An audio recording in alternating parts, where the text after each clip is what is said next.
to see whether or not you might set a record for the longest serving Rock Hill City Council member ever. Potentially. When this term ends, I'm not sure. I don't go back to the early days of the city, but I think of recent memory, I think right now that Mr. Searles holds that record, I believe. You think at 31 years? I think he was over 30. Wow. I just don't remember. And you just passed 30. I was 30 in May of this year. And your term has got 3 more years? 3.5 years left. So, yeah. Good for you. Yes. So one might say, what prompts one to stay on an elected position like the city for so long? Well, I will tell you that it was not in my original plan. I never thought I would be on council this long. And, in the early days of being on council, there were a lot of things we were trying to change. We had the second highest electric rates in the state. Wasn't very affordable at that time for businesses to come because of electric rates. And so we had a lot of challenges in the city and some philosophical differences, as you remember. You probably had some really good radio clips from some of the days when Council Member Gill and I were on council together. But anyway, it sort of evolved in the early days. We're kind of trying to get things under control, not pass electric rate increases and our deal with PMPA. And then, as we kind of morphed or continued to grow, the growth and the things we're doing downtown. I mean, when I first got on council, they had just started taking the roof off of downtown. The streets were still closed, and to see where we've come, it's taken a long time to get to this point, and we still have a ways to go. But I think it's those kind of projects and kind of wanting to continue to see those fulfilled. Yeah. And, the people that I represent have been very gracious and have been very supportive over the years. So I think that's the other part of doing it. When people have asked me about Kevin Sutton, because I've known you as long as you've been on council, I've always characterized you as what I call loyal opposition. And for me, government to be effective has got to have people who ask questions. You just can't accept stuff on face value because it's presented. And you've asked an awful lot of questions over the years about all kinds of stuff, particularly finances. And while some of those discussions were testy, to say the least, I do think it ended up producing a better result because somebody was there to ask those questions. I agree. And early on, we didn't win a lot of those battles that we fought and asked the questions about. But I do think there were times where either staff or other council members knew, well, if we put that on the agenda, somebody's going to question it. And so, maybe they decide to move away from that idea or that thought. But we've got a great staff right now. I mean, I can't say enough about David Vihan and Jimmy Bagley and Stephen Gibson and Hardy. I mean, just go down through the list. I mean, we've got a tremendous staff, and it's the best that it's been since I've been on council. And they keep us out of trouble. They don't bring crazy ideas. They understand council's goal of making sure that Rock Hill's affordable place to live, and they do a great job at making that happen. Not only do they do that, but the city has been blessed with good, not only professional leadership, but political leadership over all these years. I've always looked at the city of Rock Hill as a risk taker, that it's willing to look at things that might make other entities uncomfortable in doing, such as revitalizing downtown, which was one step forward, 10 steps back for years and years and years and years. But look where we are now. You look at what's happened down what used to be called the Textile Corridor.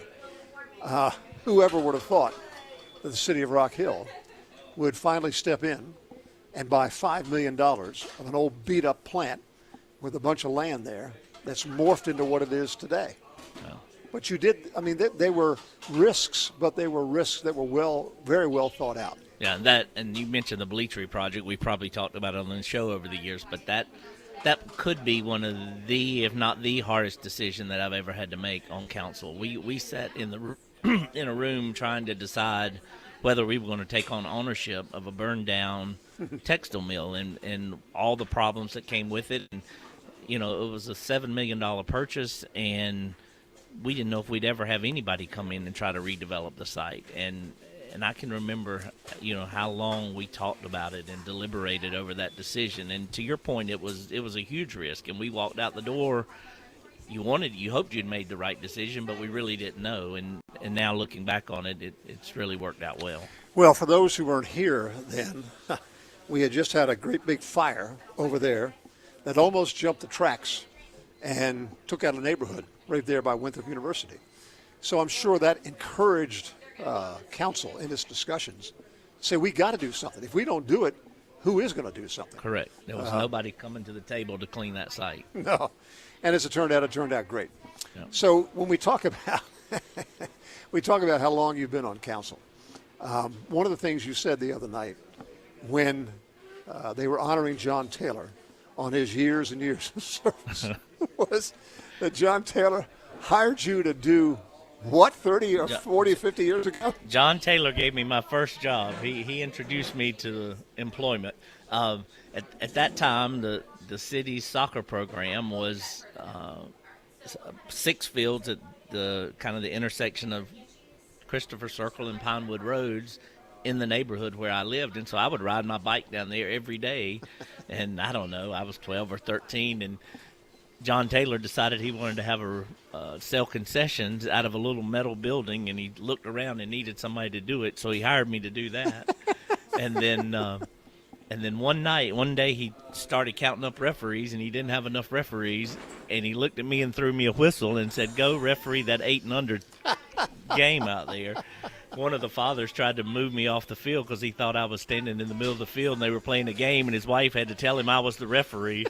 But anyway, that's how my working career started. So, John, we've kind of come full circle. Well, you take a look at PRT. Boy, oh boy, has it ever made a huge impact on the city of Rock Hill. I always remember Doug Eccles sitting right here where you are now. We got talking about the amateur sports that we have in this community. He said, "I'm not quite sure how all this started, but we know it started at Cherry Park, which cost him his job on council, and he and Melford Wilson, right? But look what it's turned into. And because of PRT's role in maintaining these parks and doing incredible hospitality to all these entities that come in here to use this stuff that we have now, I mean, it's a huge department, but it's making the difference." Yeah, and my earlier comments when I named, our senior management team staff, but when you look at PRT, it is a very professional organization. We get huge compliments from organizations that come in and hold events here. They like to come back. Our people are very organized and help them pull off great events at our facilities. And the BMX group could not get back to Rock Hill fast enough, after the first time we hosted.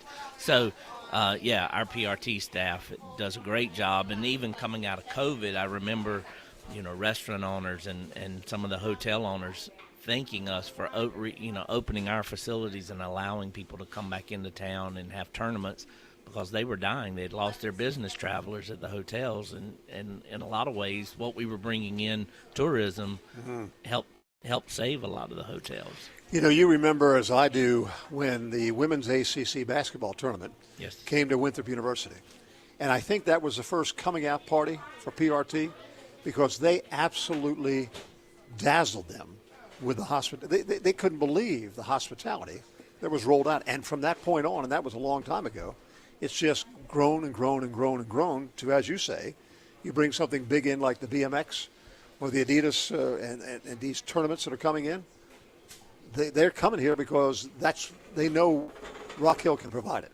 Yeah, and the other thing that people don't realize, too, is all of those facilities, none of them were built on the backs of the taxpayers. We didn't use property tax money that comes in to pay for any of those facilities. So we didn't overburden our citizens to make this happen. And so that's another piece of the financial puzzle that we were able to put together.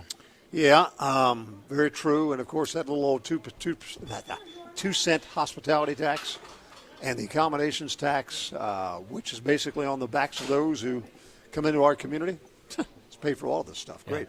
Well, speaking of taxes, which is really a nice segue into there, Councilman, I guess I should say, how did this ever happen at the state legislature that somebody down there would slide in something that basically gave tax exemption to commercial apartment enterprises that now has caused this ripple effect where the city of Rock Hill, for its first time, I don't know how long, a long time, has got to raise its millage on property taxes. Yeah, I know this is a 30-minute show. I could probably go on a long time for my displeasure over what's taking place. I do think it was probably an unforeseen consequence of the legislation, I think, and we see this from time to time no matter what it is. The best legislation sometimes has some unforeseen consequences. I think there was an effort to expand affordable housing options in the state of South Carolina, and unfortunately our proximity to Charlotte lumps us into that statistical sampling area for housing and rental rates. And so according to HUD, an affordable two-bedroom apartment in Rock Hill is $1,900. Hello? Because it's lumped into the Charlotte metro region. And so all these apartment complexes started seeing, wow, we become a nonprofit. The state of South Carolina allows us to become a nonprofit. We pay no taxes, and we still get to make $1,900 a month on a two-bedroom unit. And our finance director, Ann Hardy, is the one who discovered it, just looking through some numbers. And the city of Rock Hill has lost $1 million a year, and it'll be $1 million a year going forward. And hopefully no other apartments convert, but we're very concerned that other apartments could convert to nonprofits, and more property comes off the tax rolls. I think the school district, I think it's about a $3 million loss to the Rock Hill School District. So you think about Village Station apartment at the end of India Hook. That is now a nonprofit. That's now owned by a nonprofit agency that can charge $1,900 for a two-bedroom apartment. So let me see if I understand this. If I owned, let's say, the Exchange downtown, brand new, very successful apartment complex, and I know this piece of legislation's in place. Somehow I create a nonprofit and transfer that thing to the nonprofit. They're going to be able to still charge the rents that they were charging and not have to pay any taxes. To me, it's a similar business model to the bingo halls that we used to have here. You know, the bingo halls are all nonprofits, but you knew who was running them were making tons of money, and they were very wealthy people. And so it's a loophole in the law. Rock Hill, we've worked hard on the House side to get an amendment that is currently sitting between the House and the Senate to try to have the conferees come together. I think everyone in the state is okay with our amendment because it is just solely focused on York County. It doesn't affect any affordable housing ventures that somebody may have going in Florence or Columbia or Myrtle Beach or wherever it might be. So, hopefully Senator Clymer and Senator Johnson can hold this together for York County and take this across the finish line, because we've seen what it's done to Rock Hill School District. We see what it's done to the city of Rock Hill. York County has lost revenue. I'm not sure the implications in Fort Mill.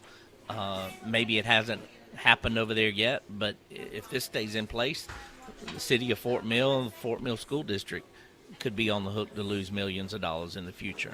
Jeez, really?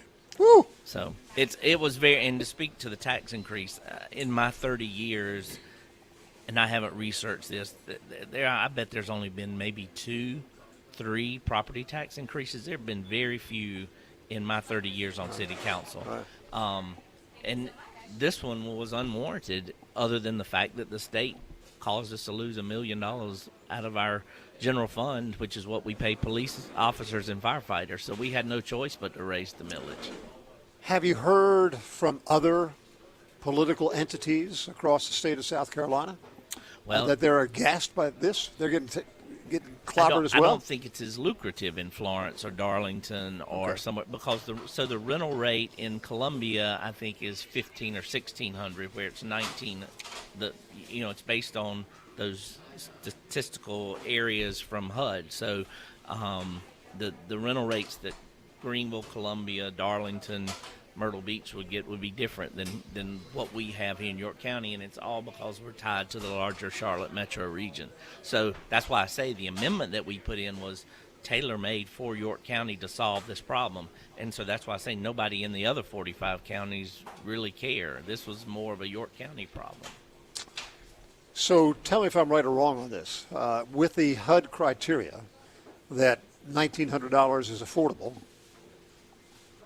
somebody who had an apartment complex here in Rock Hill, and they had this exemption in place because they were created a nonprofit, they could actually boost their rent up to that. Yes, if they were already a nonprofit, yeah, they could. Ooh-wee. So it is a piece of legislation that is not creating affordable housing in York County. It's having just the opposite effect of what it was intended to do. And that's the frustration is it's not doing what its intended purpose was, and it's taking money from our school district and from our local governments. Yeah, I mean, there's no question that everybody in the country, including right here in Rock Hill, has got issues with affordable housing. I mean, after COVID, everything just exploded in terms of values, and rents that used to be $800 to $1,000 a month are now $1,500 a month. I mean, it's a tough issue. All right, we got to take our mid-program break. Remind everybody that you are listening to Straight Talk live from Substation 2, Cherry Road across from Winthrop. Presented by Founders Federal Credit Union, relax here with Founders, and by Comporium, your friendly neighborhood tech giant. Good Pharmacy is with us, your hometown pharmacy, Ebenezer Road at Camden Avenue in Rock Hill. Now, he's been here a long time. He knows what we're going to do here. It's called What Do We Do Here at Substation 2? Fresh subs and salads, and we do them 6 days a week. The magical formula. Charlie has reappeared to tell us how to do it. At the count of 3, 1, 2, 3. Slice. Garden. Back after these words. If it's 12:30, it's Straight Talk on WRHI and CN2. Have you ever wondered why so many people enjoy dining at Substation 2? Substation 2 is excellent. It's fresh. The buns just feel like they came out of the oven, and you can't beat the deli meat. I'm Charlie Ruffalo, and I guarantee you'll feel the same way after eating here at Substation 2, Cherry Road across from Winthrop. At Piedmont Medical Center, we have the expertise to treat the conditions that cause back pain, and we're focused on delivering compassionate care to help you live life pain-free. In fact, Piedmont Medical Center is designated a Blue Distinction Center for Spine Surgery by Blue Cross Blue Shield for our commitment to quality care and comprehensive spine surgery services. And by the way, Piedmont offers robotic spine surgery, an innovative surgical option that assists the spine surgeon and care team throughout the surgery. Piedmont Medical Center, a community built on care. When disaster strikes, one of the most important things is getting life back to normal. A little compassion can go a long way. Paul Davis is here for you. Paul Davis is committed to handling any property damage with exceptional care because what we do is about more than property. It's about people. We have the training and expertise necessary to completely restore your property fast. For all your cleanup and restoration needs, call the experts at Paul Davis Restoration at 329-1140 or find us online at pauldavisrockhill.com. With Comporium, you get way more than home security. You get eyes everywhere. Remote access to lights and locks from anywhere. And right now, you'll get a secure home for a lot less than you'd think with anytime live video streaming, remote temperature control, and 24/7 monitoring. We're more than your internet company. We're your peace of mind, never felt this easy company. For zero stress levels, they connected to what matters most. Comporium, always ready. Relax this summer with a promotional rate on select travel purchases with your Founders Federal Credit Union credit card. Now through August 31st, get 6.99% APR for 6 months on qualifying purchases, including airfare, hotels, restaurants, and cruise lines. Don't let interest rates slow you down this summer. Visit foundersfcu.com/travel to learn more. On March 1st, 2025, the promotional APR will revert to the effective APRs previously disclosed. Call 800-845-1614 for details about credit costs and terms. Membership qualification required. There are lots of reasons why people like dining at Substation 2. I like the lunch special pricing. I like the bread, good prices, and location. Man, it's just utterly delicious. I'm Charlie Ruffalo, and I guarantee you'll feel the same way after eating here at Substation 2, Cherry Road across from Winthrop.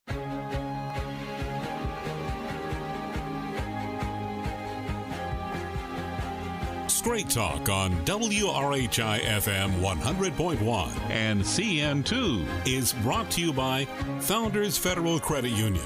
Relax, you're with Founders. And back we are here at Substation 2, Cherry Road across from Winthrop. Rock Hill City Councilman Kevin Sutton is with us today. We're trying to tackle this incredible issue about how all of a sudden tax-exempt status has been given to apartment complex owners who manage to get themselves into a nonprofit mode and don't have to pay any taxes, even though they're not really providing any affordable housing to those who need affordable housing. Crazy. And we're providing police protection to all those. And fire protection. To all those apartment complexes, which tend to sometimes get a lot of police calls, but nobody there, the owners of that property aren't paying the bill for the police service that they're getting. So the legislation to correct this kerfuffle is just for your county. Well, it's part of a larger bill. That's part of a larger bill. It's an amendment to a bill that's. Okay.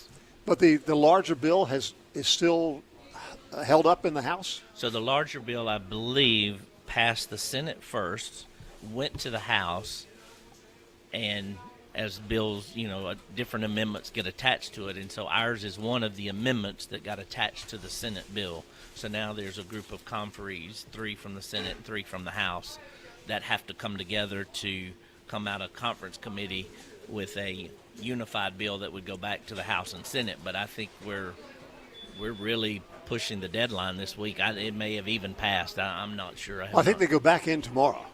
They're back in there tomorrow. Because Representative Guffey will be on the Straight Talk tomorrow, and he can't be here because of the session. Well, you're asking an awful lot to get done in a short period of time. So it may not make it, and it's going to be a shame if it doesn't. But again, right now it's affecting Rock Hill School District, potentially Fort Mill schools. I don't know how many they've had, but I mean, in my district, I now have a nonprofit in Beverly Hills, California, that owns an apartment complex that, quote, is providing affordable housing in Rock Hill. I just find it hard to believe anybody in Beverly Hills really cares about affordable housing in Rock Hill. Oh, boy. So, as you say, unintended consequences, whatever. Somebody has really created a nice windfall for themselves. Let's put it that way. Yep. $1 million for the city of Rock Hill. So you all had to increase the millage by 3 mills. 3 mills. To replace the $1 million that we lost out of the general fund. And again, the general fund is where we pay police officers and firefighters. That's where their salaries come out of the general fund. And I'm sure there are some people out there, when they get their tax bills in the fall, will say, what is this all about? And they will have no knowledge of this. And then if they start to hear about it and try to comprehend it, will say, well, why didn't you just go to the city's surplus fund or something and just take the money out of there rather than tax us? Well, the problem is it wasn't just $1 million this year. It's $1 million every year going forward. Right. So you can't tap into a savings account to cover this. This is something that's going to be ongoing. And when you talk about tax bills, I have no idea what the school district is doing. I mean, again, they've lost a lot more than we have. Shoo. Yeah, for sure. So, on another pleasant topic, we're talking about things that are going on in the city of Rock Hill. You've got a massive project underway with a new great big park on the south side of town. They haven't unveiled it yet, but there's been enough discussion about it that I think most people are aware. This park is going to be probably the largest park that you have in the city of Rock Hill. Is that about right? It's a large area at full build-out. Yeah. Yeah. Now, this is one of these things that's going to take 20 years to fully create. But you've been able to put the land pieces pretty much together? Yeah, and I'm probably you should probably get Councilmember John Black or Perry Sutton. You got the wrong Sutton on today. They have been very much a part of this and kind of been doing a lot of work with city management on this park. It's very near and dear to them, and so they've been working with the various partners to pull it all together. But yeah, I mean, again, we talked earlier about PRT and our facilities that we have and how sports tourism is making such a impact in our community economically. This would just be another cog in that wheel, so to speak. Well, it's really part of the larger vision of, now that we've done so well with revitalizing downtown, we need to focus ourselves on the south side of town, which needs a whole lot of help. But I think most people realize it's going to take time to do it. The master plans have been put together. Now you need to have that catalyst project to come along that can make this whole thing happen. And maybe the park certainly won't hurt that at all. Well, it's, we've south side, the Herlong area, the Meadow Lakes too, that side of town, we've heard that there's not really a city park on that side of town. So this kind of brings in a massive regional park to that area of town. So bring me up to speed with single-family residential construction. You had a temporary hold on that, not to allow it for a period of time because of trying to modify the regulations as to how they would have to be built or something like that? Yeah, that was some years ago. I mean, that's not in place now. Not in place now. Yeah. We did that. That was just temporary to give us time to just rewrite the rules and get our arms around on that. Okay.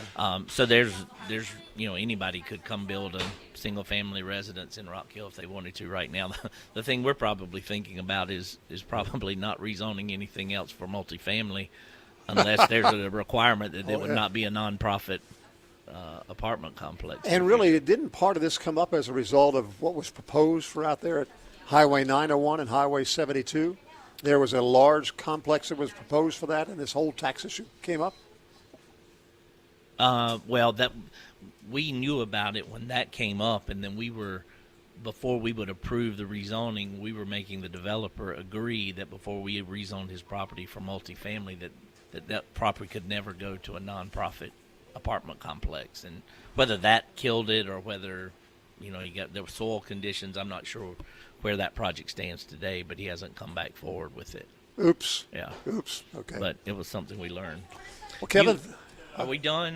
No, we're just about done. Go ahead. All right. I just want to say one thing. We've talked about me being on council for 30 years. There are two individuals that gave a lot of time to the city of Rock Hill and still do, Michael Belk and Tony Breeden. And both of them are running for sheriff today. And I just want to thank them. There has been so much talk. I mean, sheriff's races historically in South Carolina get crazy and nasty and everybody gets involved. But these are two awesome guys. They have dedicated many, many years to this city. I mean, many nights they left their families to go protect ours. And so I just want to thank both of them for running for sheriff of York County. I think we'll be served well by whichever one comes out the victor tonight. But I just wanted to take them. Good for you. One chance. Well said. And by the way, the polls are open. They're open until 7 o'clock tonight. We will have all the results online at WRHI.com. We'll keep updating them as we get them. So, Kevin, thank you for all that you do. Appreciate you taking a half hour out to be with us today. Absolutely, anytime. And that's going to wrap up our Straight Talk program live from Substation 2, Cherry Road across from Winthrop, presented by Founders Federal Credit Union. Relax here with Founders, and by Comporium, your friendly neighborhood tech giant. Okay, one more time here at Substation 2, Cherry Road across from Winthrop. He's put his bag of chips down. He's about ready to go. We want to tell everybody what the heck happens here at Substation 2 with fresh subs and salads. At the count of three, how do we do it? 1, 2, 3. Slice. Not bad. Have a wonderful day. We'll see you on the radio tomorrow. Bye.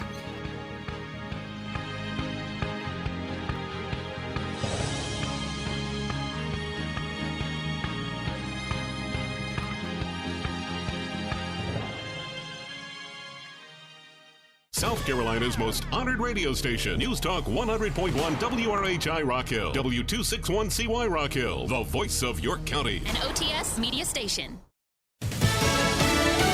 Another classified documents hearing in Florida. Gianna Gelosi, Fox News, former President Donald Trump's legal team is in court in Florida today. In that classified documents case, they're set to argue a motion for relief regarding a Mar-a-Lago search warrant tied to the August 2022 raid of Trump's home base. Day 3 in a series of hearings related to Trump's classified documents case. We expect Trump's defense team to argue that the evidence taken by the FBI during that search of Mar-a-Lago really isn't done in a lawful way. Now, Trump's attorneys will likely push Judge Eileen Cannon to throw out all the evidence uncovered because, again, they believe that search was unlawful. Their basis for that argument, in part, stems from Trump's legal team saying that there was some crucial information that was not given. And that is Fox's Jeff Paul. Meanwhile, the House could consider another resolution to hold the Attorney General in contempt of Congress for refusing to turn over audio recordings of President Biden's interview in the Justice Department's investigation into his mishandling of classified documents.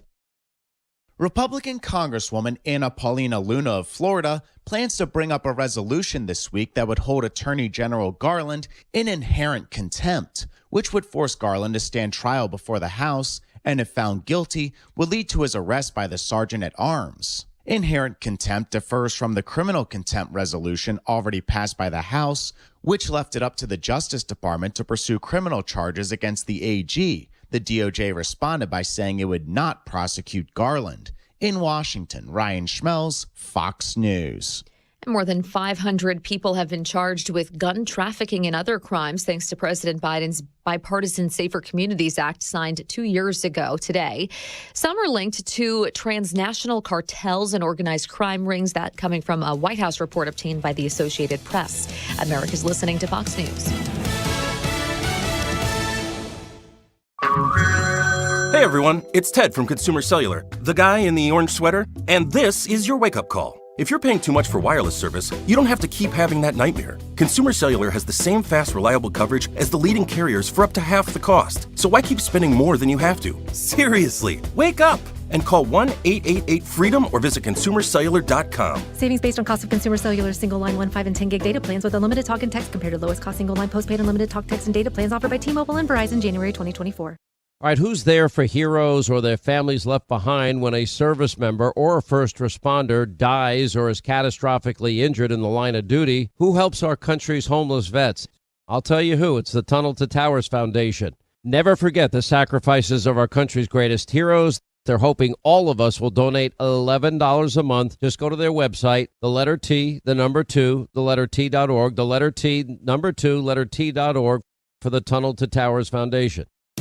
In the News Center, I'm Stephen Stone. A county councilman for Lancaster resigned to focus more on his pursuit of a seat in the state legislature. Alan Blackman resigning yesterday from District 6 as he just recently won the Republican primary for South Carolina Senate District 27, defeating incumbent Pentry Gustafson. He did it with 80% of the vote. In November, he will now face Democrat Yakima Curtin.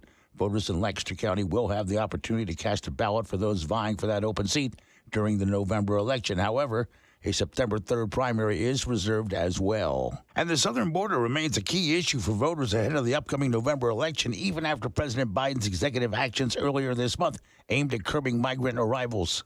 South Carolina Senator Lindsey Graham joined Fox News Sunday, says President Biden's policies have created the most lawless border that he's seen. The reason we're overrun now is because of the policy choices of Joe Biden. He could fix this without any congressional action. He chooses not to because he's an open borders president. Temps are still on the way up quickly across the Tri-County today. Lots of sunshine with highs warming back up in the mid and upper 90s. A little break in the humidity helps out a little bit with the heat index for today. But that moisture level, it's coming right back up tonight. We're going to be back in the upper 90s tomorrow. It's going to feel above 100 with the heat index miserably hot as we head through midweek. Still very hot and humid through Thursday and Friday. Even though temps cool a bit, the humidity stays high. Both those days lead to a chance for a pop-up storm. I'm meteorologist Keith Monday from Channel 9 Eyewitness News. This is Benny Etter. No matter how you sing it, we love that you're singing our jingle. No matter what the weather, AirTech makes it better. No matter what the weather, call AirTech Heating and Air. 803-327-7100. Life in the outdoors is all about hunting, fishing, camping, cooking, archery, and how best to enjoy the outdoors. This is Darren Nichols. If there's a bit of the outdoors within you, then join us for Life in the Outdoors Fridays here on WRHI 100.1 FM, presented by Nichols Store in Rock Hill. Want to turn the equity in your home into financial freedom? A home equity line of credit can get you extra funds to consolidate debt, give your home a makeover, or handle unexpected expenses. Visit familytrust.org/HELOC now to apply. It's simple and convenient. Somebody out there that will fight for them. We don't want you to fight your own battles. We don't want you to go it alone. We want you to call Schiller & Hamilton because we've got you back. Schiller & Hamilton Law Firm. Don't go it alone. 803-366-0333. Here at Nashville Superspeedway in Music City, USA, they've turned up the volume and they let them sing into turn one for the first time. Reddick goes right to the bottom of the racetrack. Chastain tries to hold on the outside. Truex on the inside, Byron in the middle, Chastain up high. The Ally 400 from Nashville Superspeedway, Sunday at 2:30. Interstate 107, the Charlotte area's racing station. Portions of the following program may contain pre-recorded material.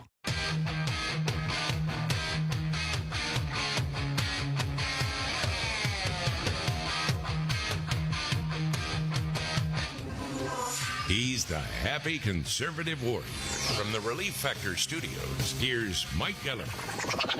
Don't look now, but there's a wave of new polls that just came out over the presidential race. First of all, in Georgia, the Atlanta Journal and Constitution. Now, Georgia, of course, is the home of Fani Willis, and that's, of course, a big election integrity case right there. And they want to throw the book at President Trump in Georgia. So surely he's trailing Joe Biden in Georgia, right?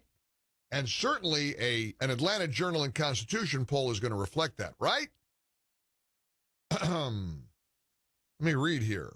Former President Donald Trump holds a slight lead over President Joe Biden in Georgia in an Atlanta Journal-Constitution poll released Tuesday ahead of an Atlanta debate that could be one of the most consequential events of the 2024 election. Now, what do you think slight lead is? To me, slight lead is 1 or 2, maybe 3 points. And that would be within the margin of error. I would consider that a slight lead. Not to the Atlanta Journal and Constitution. For them, a slight lead is 43% to 38%. 43 to 38. It's just outside the margin of error of 3.1 percentage points, according to the Atlanta Journal and Constitution. Don't look now. Here's another poll from the New York Times. Here's their polling average. Let me go down the list of all the battleground states. And now they're starting to throw in Virginia as a battleground state, and he's leading in Virginia, too. Biden doesn't lead in any of these states. This is getting kind of wild. What's the countdown? We ought to start putting a clock up on the Salem News Channel screen so that people can see how many days left until the election. Hannity likes to do that. I saw last night Sean said that. 100 and whatever days left. How many days are left? Somebody put it on the screen for me. It's not, hey, November 5th is going to be here before you know it. We got the debate day after tomorrow. We'll have the Republican National Convention in Milwaukee coming up in a couple of weeks. We're going to be there, too. We'll be broadcasting from Milwaukee. I'm going to be, the sort of the Johnny-on-the-spot reporter for you, taking in the sights and sounds of the RNC. I wish I kept lists of all the things I've been blessed and privileged and lucky enough to do. I'll bet I've been to, what do you think, Eric? 20 conventions? I mean, and there was a time when you didn't have to fear for your life. You could actually go to a Democrat National Convention. Not anymore. Boy, I feel for Chicago. I'm praying for Chicago because that place is going to be wild. Anyway, we'll be in Milwaukee. Let's take a look at the New York Times polling average of Wisconsin, Michigan, Pennsylvania, Nevada, Arizona, Georgia, and North Carolina. Shall we? 132 days.